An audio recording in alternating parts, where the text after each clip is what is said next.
Frankenstein, Letter 1, to Mrs. Seville, England, St. Petersburg, December 11th, 17. You will rejoice to hear that no disaster has accompanied the commencement of an enterprise which you have regarded with such evil forebodings. I arrived here yesterday, and my first task is to assure my dear sister of my welfare and increasing confidence in the success of my undertaking. I am already far north of London, and as I walk in the streets of Petersburg, I feel a cold northern breeze play upon my cheeks, which braces my nerves and fills me with delight. Do you understand this feeling? This breeze, which has traveled from the regions toward which I am advancing, gives me a foretaste of those icy climes. Inspirited by this wind of promise, my daydreams become more fervent and vivid. I try in vain to be persuaded that the pole is the seat of frost and desolation. It ever presents itself to my imagination as the region of beauty and delight. There, Margaret, the sun is forever visible, its broad disk just skirting the horizon and diffusing perpetual splendor. There, for with your leave, my sister, I will put some trust in preceding navigators. There snow and frost are banished, and, sailing over a calm sea, we may be wafted to a land surpassing in wonders and in beauty every region hitherto discovered on the habitable globe. Its productions and features may be without example, as the phenomena of the heavenly bodies undoubtedly are in those undiscovered solitudes. What may not be expected in a country of eternal light? I may there discover the wondrous power which attracts the needle, and may regulate 1,000 celestial observations that require only this voyage to render their seeming eccentricities consistent forever. I shall satiate my ardent curiosity with the sight of a part of the world never before visited, and may tread a land never before imprinted by the foot of man. These are my enticements, and they are sufficient to conquer all fear of danger or death, and to induce me to commence this laborious voyage with the joy a child feels when he embarks in a little boat with his holiday mates on an expedition of discovery up his native river.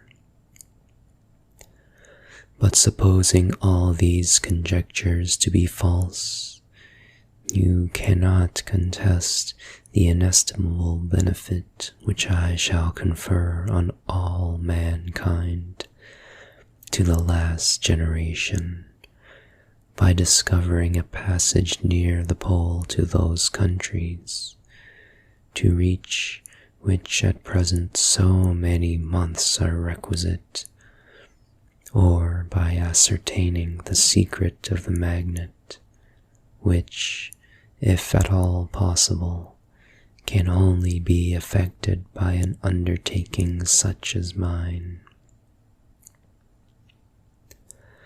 These reflections have dispelled the agitation with which I began my letter, and I feel a heart glow with an enthusiasm which elevates me to heaven.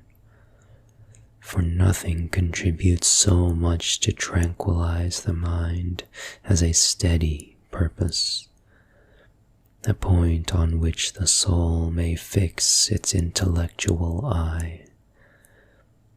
This expedition has been the favorite dream of my early years. I have read with ardor the accounts of the various voyages which have been made in the prospect of arriving at the North Pacific Ocean through the seas which surround the pole.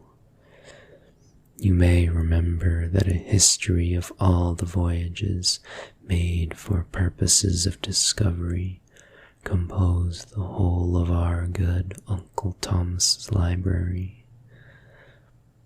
My education was neglected, yet I was passionately fond of reading.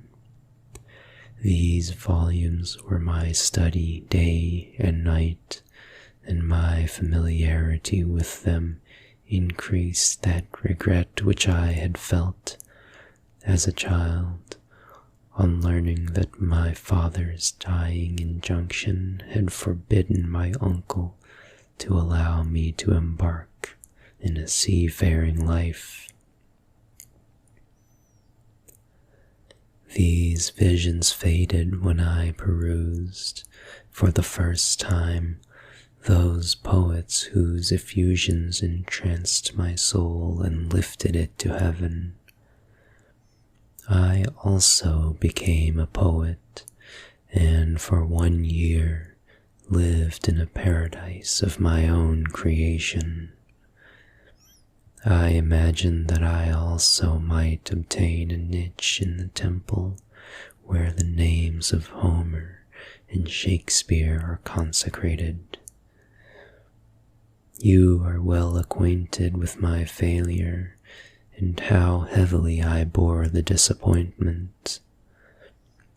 But just at that time, I inherited the fortune of my cousin, and my thoughts were turned into the channel of their earlier bent. 6 years have passed since I resolved on my present undertaking. I can, even now, remember the hour from which I dedicated myself to this great enterprise. I commenced by inuring my body to hardship. I accompanied the whale fishers on several expeditions to the North Sea. I voluntarily endured cold, famine, thirst, and want of sleep. I often worked harder than the common sailors during the day, and devoted my nights to the study of mathematics, the theory of medicine, and those branches of physical science from which a naval adventurer might derive the greatest practical advantage. Twice I actually hired myself as an undermate in a Greenland whaler, and acquitted myself to admiration. I must own I felt a little proud when my captain offered me the second dignity in the vessel, and entreated me to remain with the greatest earnestness. So valuable did he consider my services. And now, dear Margaret, do I not deserve to accomplish some great purpose? My life might have been passed in ease and luxury, but I preferred glory to every enticement that wealth placed in my path. Oh, that some encouraging voice would answer in the affirmative. My courage and my resolution is firm, but my hopes fluctuate, and my spirits are often depressed. I am about to proceed on a long and difficult voyage, the emergencies of which will demand all my fortitude. I am required not only to raise the spirits of others, but sometimes to sustain my own when theirs are failing. This is the most favorable period for traveling in Russia. They fly quickly over the snow and in their sledges. The motion is pleasant, and in my opinion, far more agreeable than that of an English stagecoach. The cold is not excessive if you are wrapped in furs, a dress which I have already adopted, for there is a great difference between walking the deck and remaining seated motionless for hours, when no exercise prevents the blood from actually freezing in your veins. I have no ambition to lose my life on the post road between St. Petersburg and Archangel. I shall depart for the latter town in a fortnight or 3 weeks, and my intention is to hire a ship there, which can easily be done by paying the insurance for the owner, and to engage as many sailors as I think necessary among those who are accustomed to the whale fishing. I do not intend to sail until the month of June, and when shall I return? Ah, dear sister, how can I answer this question? If I succeed, many, many months, perhaps years, will pass before you and I may meet. If I fail, you will see me again soon, or never. Farewell, my dear, excellent Margaret. Heaven shower down blessings on you, and save me, that I may again and again testify my gratitude for all your love and kindness. Your affectionate brother, R. Walton.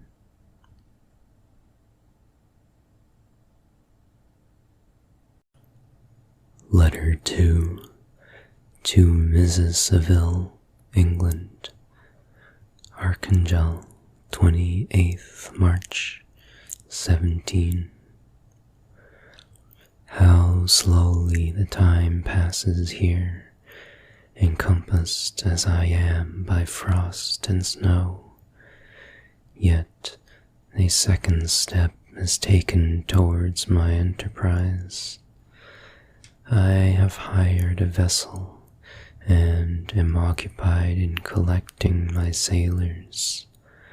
Those whom I have already engaged appear to be men on whom I can depend, and are certainly possessed of dauntless courage.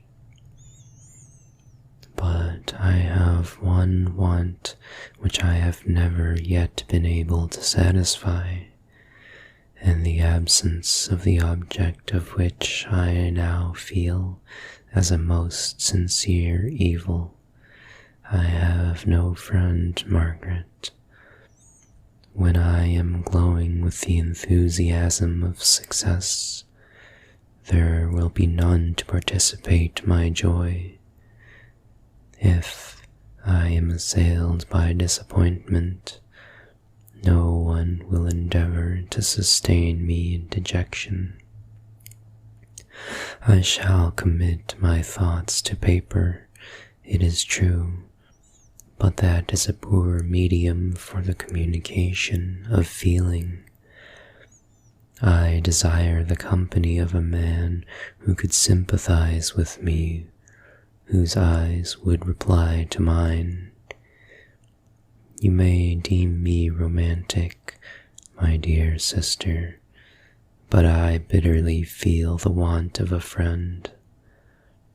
I have no one near me, gentle yet courageous, possessed of a cultivated as well as of a capacious mind, whose tastes are like my own, to approve or amend my plans. How would such a friend repair the faults of your poor brother? I am too ardent in execution and too impatient of difficulties. But it is a still greater evil to me that I am self-educated. For the first 14 years of my life, I ran wild on a common and read nothing but our Uncle Thomas's books of voyages. At that age, I became acquainted with the celebrated poets of our own century, but it was only when it had ceased to be in my power to derive its most important benefits from such a conviction that I perceived the necessity of becoming acquainted with more languages than that of my native country. Now I am 28 and am in reality more illiterate than many schoolboys of 15.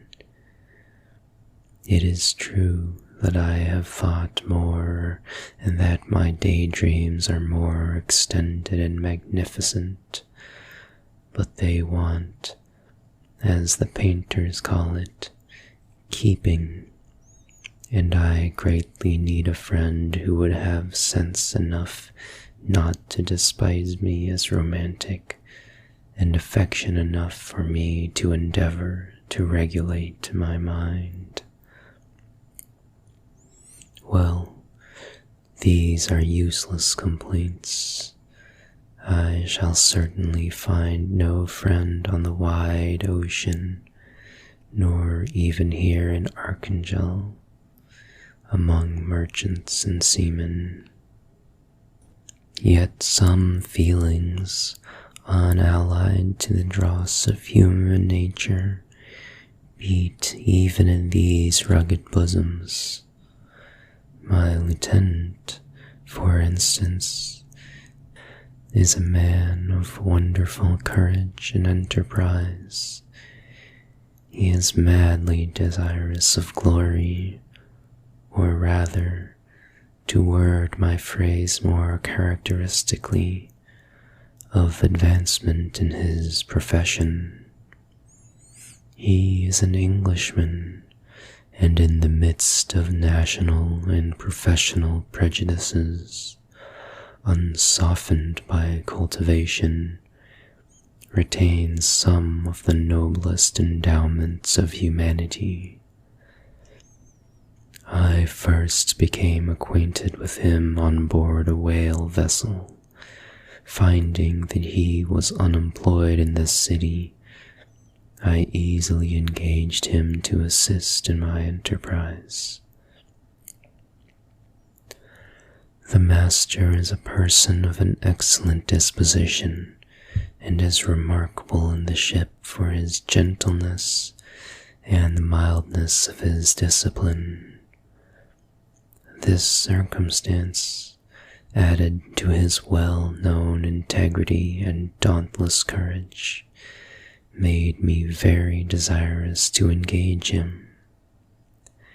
A youth passed in solitude, my best years spent under your gentle and feminine fosterage, has so refined the groundwork of my character that I cannot overcome an intense distaste to the usual brutality exercised on board ship. I have never believed it to be necessary, and when I heard of a mariner equally noted for his kindliness of heart and the respect and obedience paid to him by his crew, I felt myself peculiarly fortunate in being able to secure his services. I heard of him first in rather a romantic manner, from a lady who owes to him the happiness of her life. This, briefly, is his story. Some years ago, he loved a young Russian lady of moderate fortune, and having amassed a considerable sum in prize money, the father of the girl consented to the match. He saw his mistress once before the destined ceremony, but she was bathed in tears, and throwing herself at his feet, entreated him to spare her, confessing at the same time that she loved another, but that he was poor, and that her father would never consent to the union. My generous friend reassured the suppliant, and on being informed of the name of her lover, instantly abandoned his pursuit. He had already bought a farm with his money, on which he had designed to pass the remainder of his life, but bestowed the whole on his rival, together with the remains of his prize money to purchase stock, and then himself solicited the young woman's father to consent to her marriage with her lover. But the old man decidedly refused, thinking himself bound in honor to my friend, who, when he found the father inexorable, quitted his country, nor returned until he heard that his former mistress was married according to her inclinations. What a noble fellow, you will exclaim. He is so, but then he is wholly uneducated. He is as silent as a Turk, and a kind of ignorant carelessness attends him, which, while it renders his conduct the more astonishing, detracts from the interest and sympathy which otherwise he would command. Yet do not suppose, because I complain a little, or because I can conceive a consolation for my toils which I may never know, that I am wavering in my resolutions. Those are as fixed as fate, and my voyage is only now delayed until the weather shall permit my embarkation. The winter has been dreadfully severe, but the spring promises well, and it is considered as a remarkably early season, so that perhaps I may sail sooner than I expected. I shall do nothing rashly. You know me sufficiently to confide in my prudence and considerateness whenever the safety of others is committed to my care. I cannot describe to you my sensations on the near prospect of my undertaking.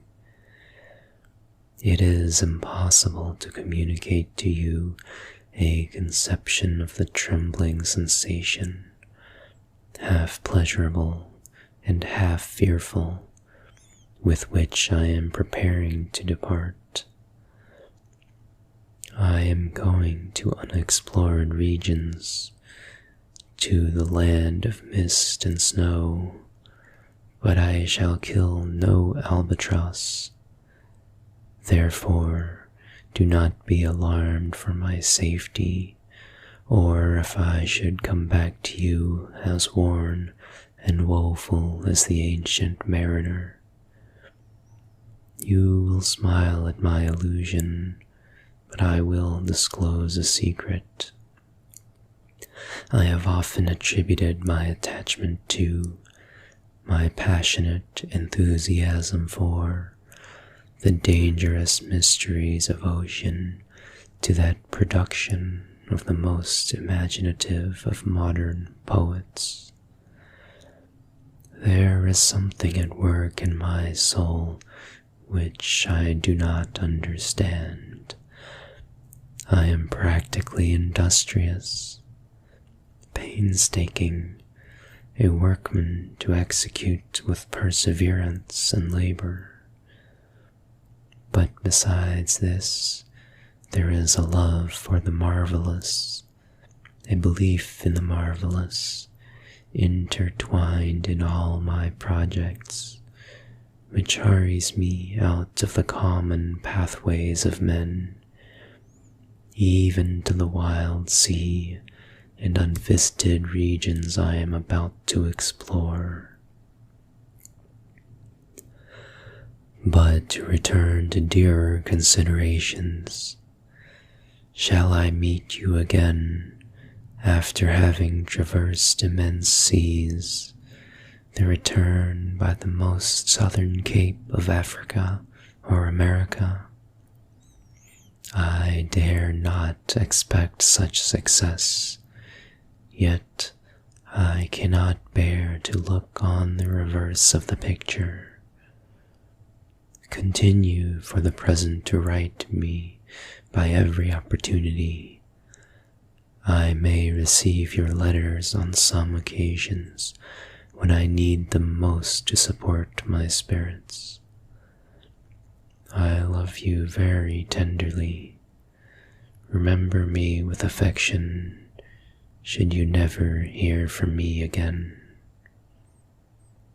Your affectionate brother, Robert Walton.